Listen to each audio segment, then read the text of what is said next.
ஷபீர், இதை எப்படி பார்க்கறது? இது வந்து ஒரு 4.5 வருஷம் தாங்கி பிடிச்ச ஒரு அரசு, அவங்கள விட்டுட்டு வந்துட்டு இன்னைக்கு உங்களுக்கு எல்லாம் வேண்டான்னு சொல்லிட்டு போகிறதுக்கு என்ன காரணம் இருக்குங்கிற ஒரு கேள்வியிலேருந்தே இந்த பிரச்சனை வருது. அப்போ இந்த விமர்சனங்கள் எல்லாம் முன்வைக்க வேண்டியிருக்கு அப்படின்னு பார்க்க முடியும். என்ன, அண்ணாமலையை பொறுத்த வரைக்கும் அவர் ஒரு தேசிய கட்சியுடைய மாநில தலைவராக நடந்து கொள்கிறாரா அப்படின்றதே எனக்கு வந்து அதில் ஒரு பெரிய சந்தேகம் இருக்கு. அவருடைய பேச்செல்லாம் பார்த்தீங்கன்னா நீங்க வந்து எந்த கட்சியா இருந்தாலும் சரி, அது அதிமுகவா இருந்தாலும் சரி, திமுகவாக இருந்தாலும் சரி, அல்லது வேற யார் அவருக்கு எதிராக ஒரு மாற்று கருத்து வைக்கிறார்களோ அவங்கள வந்து எதிர்த்து குறைச்சி மதிப்பிட்டு ரொம்பவே மோசமான முறையில் பேசக்கூடிய ஒரு தலைவராக தான் அவர் இருக்கிறார். அடிப்படையில் அவருடைய கேரக்டர்லயே அது ஒரு ப்ராப்ளமாக இருக்கிறது. எதிர்கொள்ற அரசியல பத்திரிகையாளராக இருக்கட்டும், அவர் அப்படிதான் பேசுறாரு. கட்சிக்காரங்க, சொந்த கட்சிக்காரங்கிட்டயும் அப்படிதான் பேசுறாரு, மாற்று கட்சிக்காரங்கிட்டயும் அப்படிதான் பேசுறாரு, கூட்டணி கட்சிக்காரங்கிட்டயும் அப்படிதான் பேசுறாரு. அப்படின்னா ப்ராப்ளம் எங்க இருக்கு அப்படின்றது தான் வந்து இங்க இஷ்யூ. அது எல்லாருக்கும் தெரியுது, நம்ம நாராயண் திருப்பதி சாருக்கும் தெரியும். ஆனால் அதை வெளிப்படையாக சொல்ல முடியாது, அவங்க கட்சி குழு கூட்டத்தில் கூட அதை பேச முடியாது அப்படின்ற நிலைமை தான் இருக்கிறது. நீங்கள் திமுக ஒரு ஆளுங்கட்சியாக இருக்கிறது, திமுக கும்மிடி பூண்டி தாண்டினா அந்த கட்சி யாருன்னே தெரியாது அப்படின்னு ஒரு தேசிய கட்சியுடைய தலைவர் பேசுறாரு. இந்த மாதிரி ஒரு பொலிட்டிக்கல் ஸ்டேட்மெண்ட் சொல்றாரு. இல்ல, அது ஒரு பயங்கரமான பொலிட்டிக்கல் ஸ்டேட்மெண்டா அது ரொம்ப ஒரு, அதாவது கொச்சப்படுத்துறது, சிறுமைப்படுத்துவது. இது எந்த இடத்துல இருந்து வருது அப்படின்னா, இதுக்கு முன்னாடி நீங்க பாத்தீங்கன்னா அண்ணாமலையோட ஸ்டேட்மெண்ட் பாத்தீங்கன்னா, நாங்க 17 மாநிலங்கள்ல ஆளுங்கட்சி, நாங்க அவ்வளவு பெரிய கட்சி, நாங்க 17 மாநிலங்கள்ல ஆளுங்கட்சியாக இருக்கிறோம், நான் இப்படிதான் பேசுவோம், இப்படிதான் பண்ணுவோம், ஒரு இக்கு இம்மு கமா கூட மாறாது அப்படின்னு எல்லா இடத்துலையும் அப்படிதான் அவருடைய பேச்சு அப்படிதான் இருக்கு, அந்த தோரணையே அப்படிதான் இருக்கு. அப்போ இந்த இடத்துல வந்து அவர் என்ன ஒரு விரக்தியில பேசுறாரு அப்படின்னு தான் பாக்குறேன் நான். என்ன ஒரு விரக்தி அப்படின்னா, அவங்களால வந்து அதிமுக என்ற ஒரு கட்சியை இந்த தேர்தலில் முடிச்சிடலாம் அப்படின்னு பார்த்தாங்க, அதை அவர்களால் செய்ய முடியல. அதிமுக என்ற ஒரு இயக்கத்தை அவங்களால வந்து ஒட்டுமொத்த 2ஆம் இடத்தை கைப்பற்ற வேண்டும் அப்படின்னு நினைச்சாங்க, அது முடியல. அதிமுக உடைய ஓட் பேங்க், அந்த 20-25% ஓட் பேங்க் அப்படின்றது கிட்டத்தட்ட இன்டாக்டாக தான் இருக்கிறது. AIADMK still a force to reckon with அப்படின்ற அந்த விரக்தி. அதுக்கப்புறம் உங்களுக்கு இந்த தேர்தலில் பாஜகவுடைய வியூகம் என்பது தவறாக இருக்கிறது அப்படின்றது தான் தேசிய தலைமையுடைய கருத்தாக இருக்கிறது.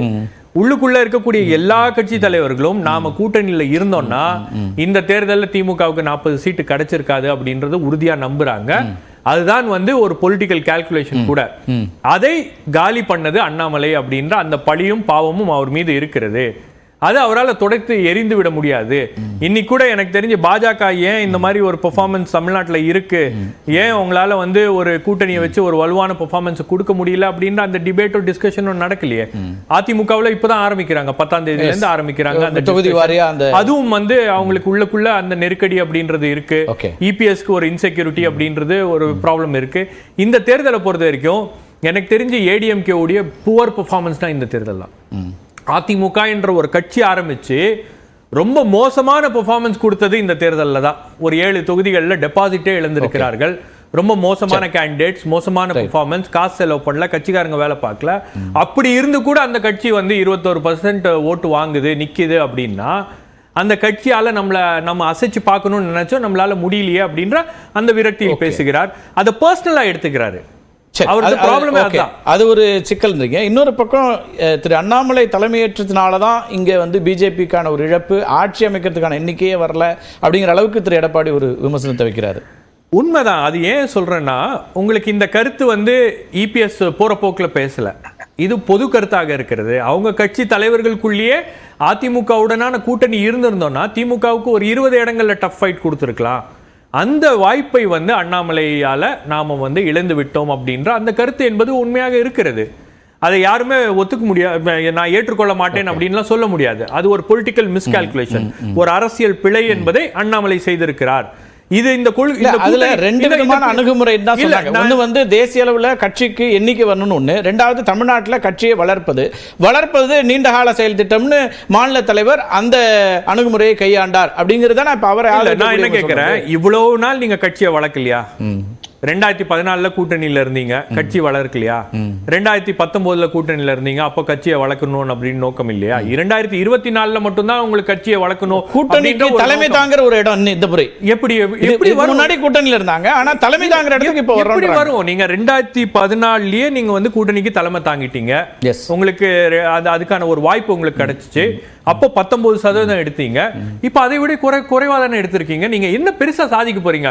நான் என்ன தலைமைனாலும் போட்டியிடக்கூடிய இடங்கள்ல தேமுதிக அதிகமா இருந்துச்சு, இன்னைக்கு பிஜேபி அதிக இடங்கள்ல போட்டியிடுது, அந்த இடத்துக்கு நாங்க வர்றோம், நாங்க வெறுமனே ஒரு சிங்கிள் டிஜிட் நம்பரை அதிமுக அக்செப்ட் பண்ணிக்கிட்டு போய் இன்னொரு கூட்டணியா இருக்க வேண்டாம் ஒரு நிலைப்பாட்டை எடுத்திருக்கலாம். அதுதான் 40 தொகுதியிலும் போட்டியிடுவதற்கான ஆசை இருக்கலாம், பட் அதற்கான சூழல் இருக்கிறதா, அதற்கான ரிசோர்சஸ் உங்ககிட்ட இருக்கா, அதற்கான களம் என்பது உங்ககிட்ட இருக்கா அப்படின்றதான கேள்வி. இங்க ஒரு முக்கியமான அம்சம் சொல்றீங்க, இங்க அதிமுகவை வீழ்த்தி அரசியல் களத்துல வீழ்த்தி 2வது இடத்துக்கு வந்துடலாங்கிற இடம் நிறைவேறலங்கிற இடத்துல இருந்து இந்த விமர்சனங்கள் அல்லது இந்த ஃப்ரஸ்ட்ரேஷன் அப்படிங்கிறது 26ல உங்களுக்கு இந்த களம் என்பது இப்படியே இருக்க போறது இல்ல. விஜய் வராரு, அதுக்கப்புறம் வேறு கூட்டணி அலைன்மெண்ட் அப்படின்றது மாறும். அப்போ பிஜேபியுடைய ஸ்கோப் அப்படின்றது உங்களுக்கு ரொம்ப குறைவான ஒரு ஸ்கோப்பா தானே இருக்கும். 26 எலெக்ஷன்ல நீங்க 26 எலெக்ஷன்ல பிஜேபியோட எண்ணம் என்னவா?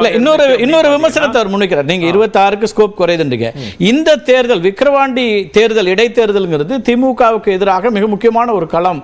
அந்த களத்தை பயன்படுத்தல, இந்த வாக்குகள் திமுகவுக்கு எதிராக வந்திருக்கணுமே, அதை வராம பண்ற இப்ப திமுகவோடு ஒரு இணக்கமான ஒரு பயணமா இது இருக்காங்கிற ஒரு இடத்துக்கு இவங்க வர்றாங்க. என்னை பொறுத்த வரைக்கும் இபிஎஸ் வந்து 2024 அந்த தேர்தல் ரிசல்ட்ஸ் வந்தோடனே கொஞ்சம் பதற்றம் அடைந்து விட்டார்.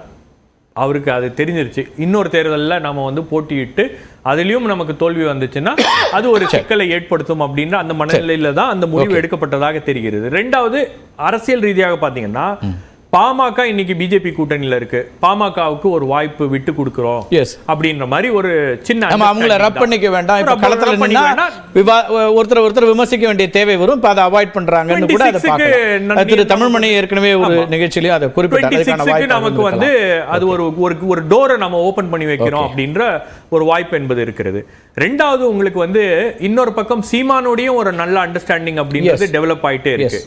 இன்னைக்கு சீமான் வந்து கேள்வி வச்ச போது கூட அது வந்து அவர் மறுக்கல. இப்ப திரு ராமதாஸ் இப்படி சொல்றாரு பாமகவுக்கு வாக்களிப்பாங்க அதிமுகன்னு, அல்லது திரு சீமான் சொல்றாருன்னும் போது அந்த தலைவர்கள் கருத்து அப்படிங்கறதோட போறாரு. எங்க வாக்குகள் ஏன் அங்கே போகணும் அப்படிலாம் கேட்கல. அவர் ஆர்ப்பாட்டத்துக்கு சீமானுடைய தலைவர்கள் வந்து ஆதரவு தெரிவிக்கிறாங்க.